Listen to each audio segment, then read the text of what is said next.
नमस्कार साथियों, फिर से आपका स्वागत है हमारे नए यूट्यूब चैनल पे जिसका नाम है फिनट्यूब हिंदी। काफ़ी टाइम से लास्ट संडे को वीडियो बनाया था, उसके बाद से वीडियो नहीं आया और उसका रीज़न ये था कि मैं हमारा थोड़ा शिफ्टिंग चल रहा था। हम अब जो आपका वीडियो आएगा वो आपके लिए वो अब कोलकाता से आएगा, तो उसी आपाधापी में हम वीडियो बना नहीं पा रहे थे और वापस से अब सेटल डाउन हो गया है ऑलमोस्ट। तो कल से हमारा जो वीडियो है वो रेगुलर मिलेगा और ये 1 हफ्ता में बहुत कुछ हुआ है, मतलब बहुत कुछ हुआ है जो हमने आज हम बात करें कि क्या एलटीसीजी से क्या फॉरेनर को जो अभी एलटीसीजी एग्जम्प्ट किया गया है और जो डोमेस्टिक इन्वेस्टर है, रिटेल इन्वेस्टर है, उनको कोई उसका बेनिफिट नहीं मिल रहा है। क्या गवर्नमेंट सोच रही है या क्या होना चाहिए? एक जो मेरा अपना व्यू है वो मैं दूँगा और दूसरा ये है कि आरबीआई के जो डिसीजन था, जो रेट कट पे वो स्टिल स्टैग्ड अभी 5.25 रेपो रेट पे है और उसका प्रॉस एंड कॉन्स भी हम लोग डिस्कस करेंगे। तो अभी जब एलटीसीजी, एसटीसीजी के बारे में मैंने बताया था कि जो एफआईज़ का इन्वेस्टमेंट है, वो इंडियन गवर्नमेंट के पास मात्र एक ही रास्ता है जो एफआईज़ को लौटाने का। हमारा वीडियो लगभग 15 दिन, 20 दिन पहले ये वीडियो हमने बनाया था इसी यूट्यूब चैनल पे, आप वो देख सकते हैं और मुझे लग रहा था उस टाइम पे, क्योंकि जब भी मैं टॉपिक उठाता हूँ तो मुझे कहीं न कहीं से कुछ न कुछ ऐसे सुनते-सुनते खबर मिलता है कि हाँ, ऐसा कुछ होना चाहिए और मैं अपना एक व्यू देता हूँ। तो वो भी एक चीज़ रहता है और दूसरा कि बहुत डिस्कशन आकर के यूट्यूब पे और चूँकि ये सोशल मीडिया है तो वहाँ पे बहुत ज़्यादा बात नहीं कर सकते, तो वो भी एक चीज़ रहता है। इस वजह से मैं केवल उतना ही बात कर पाता हूँ जितना कि आपको एक समझाने के तौर पे आपको समझ में आ जाए।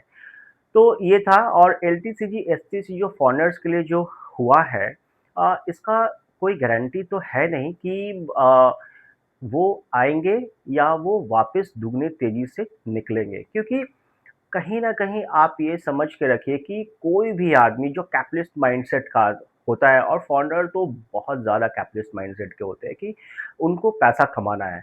चाहे वो किसी भी कंट्री से हो, पैसा उनको चाहिए, पैसा उनको कमाना है। हाँ, वो बात ठीक है कि उनका अब एलटीसीजी, एसटीसीजी कट हो गया है तो सारे फॉरेनर्स तो नहीं, लेकिन कुछ-कुछ फॉरेनर्स का इन्वेस्टमेंट अब देखना पड़ेगा वो स्टार्ट होता है कि नहीं। और हमने ये भी बताया था कि कैसे 18,000 करोड़ से जब नंबर एलटीसीजी, एसटीसीजी टैक्स से बढ़ते-बढ़ते जब कोविड के बाद इतने लोग पार्टिसिपेट किए स्टॉक मार्केट में, इंडियन स्टॉक मार्केट में कि गवर्नमेंट को रेवेन्यू 98 थाउज़ेंड करोड़ आया था।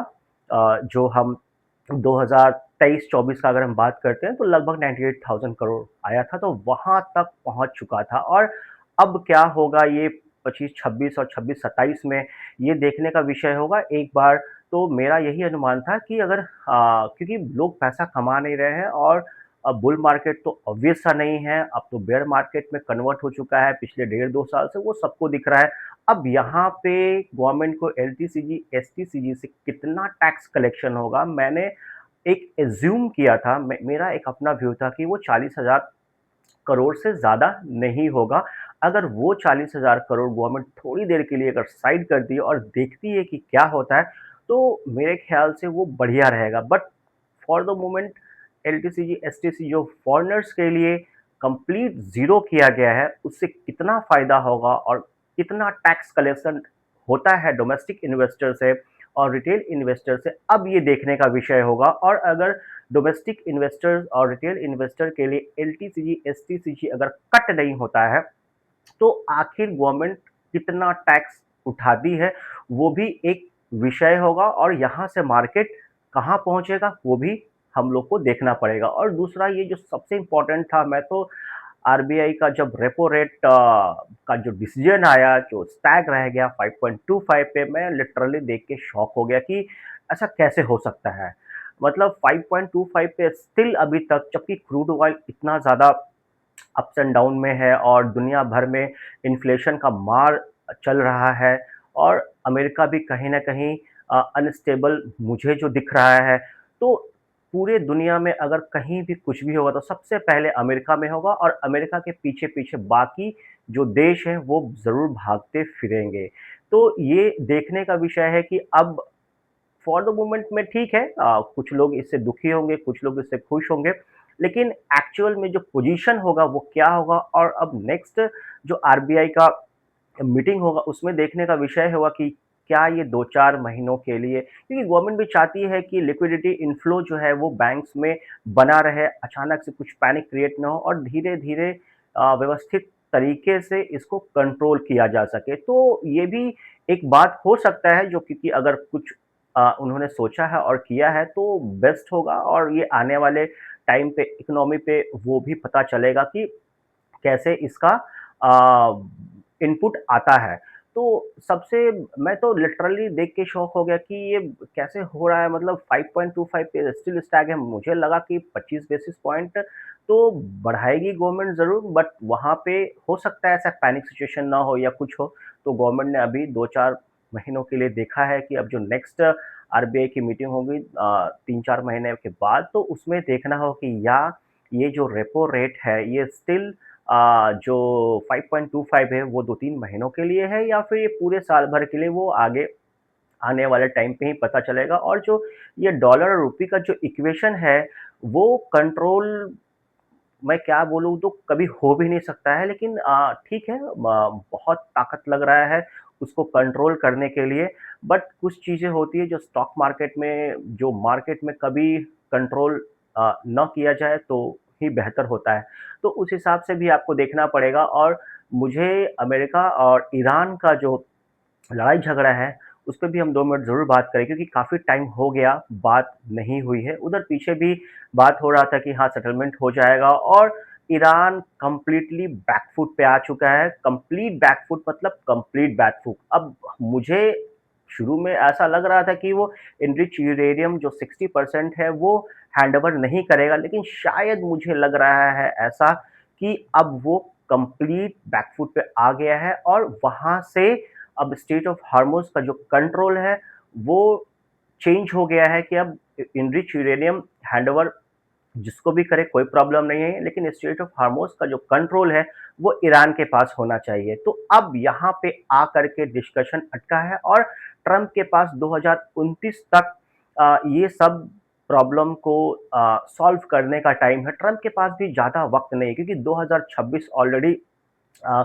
5-6 महीने, अब ऑलमोस्ट हम लोग अब जून में आ गए हैं, तो ऑलमोस्ट अब यहाँ से भी 6 महीने गुजर चुके हैं, आधा साल और बाकी है 2026 होने में। 27 और 28 अप्रैल मई से सारा जो रैपिंग होगा ट्रंप का वो स्टार्ट हो जाएगा। और कहीं ना कहीं आपको देखना पड़ेगा, ट्रंप भी स्मार्ट इनफ आदमी है कि उनके को भी पता है कि अब मेरे पास 1.5 से 2 साल है, और इसी में सारा गेम करना है। और मैंने लास्ट टाइम पहले भी कहा था कि ट्रम्प बहुत लालची है और कैपिटलिस्ट माइंडसेट का आदमी है, और उसे चाहिए नोबेल प्राइज। जो पीछे भी हमने बात किया था कि कैसे बराक ओबामा को उसने कहा था कि बिना कुछ किए ही ये बराक ओबामा को नोबेल प्राइज मिला, तो मुझे भी मिलना चाहिए। और मैंने भी बहुत लड़ाई झगड़े रुकवाए हैं, और बहुत सारे कमेंट इंडिया पाकिस्तान को लेकर के भी वो किया, और वो शांति दूत बन के पूरे विश्व में अपने आप को जो प्रेजेंट करने का तरीका है